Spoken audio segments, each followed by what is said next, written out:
nasabi sa press conference. Yes, but you have to prove that there were 30,000 victims.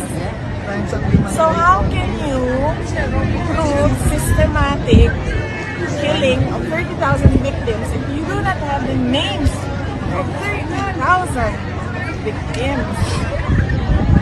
So, really, truly, wala naman kaming magawa sa media, pero nakikita ko talaga sa lahat ng articles, war on drugs, killing thousands, and yet we have 181 pieces of evidence. And we don't even have victims. 43 counts of murder, not even 50. So where is the system there of killing thousands? No, sorry.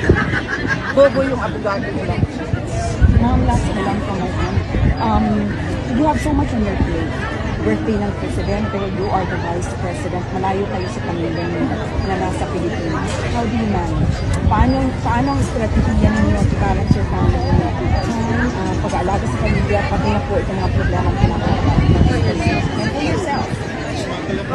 Well, nung dumating si Hanilet, ay nakaligo na ako ng maayos.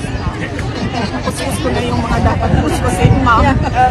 Na-shave ko na yung aking legs. Nagupitan ko na yung aking kuko nung dumating si Hanilet. So, on that point, okay na ako. Sakto naman yung tulog ko, sakto yung kain ko. So, wala na tayong problema dyan. Pagdating naman sa mga anak ko, nandiyan yung aking husband, siya yung parent. Ngayon, solo parent siya sa aking mga anak. At pagdating naman sa trabaho ko sa Office of the Vice President, dahil nga konti na lang din ang project namin ngayon, ay kaya-kaya nila. We do it remotely. They give me updates every morning sa kanilang time, and then I give them replies every morning sa time namin sa sistema kami report sa Office of the Vice President. And yes, organizing the team, the support team of the legal team of President Duterte, the support team of President Duterte is again, yun ang hindi pa naaayos. Thank you very much.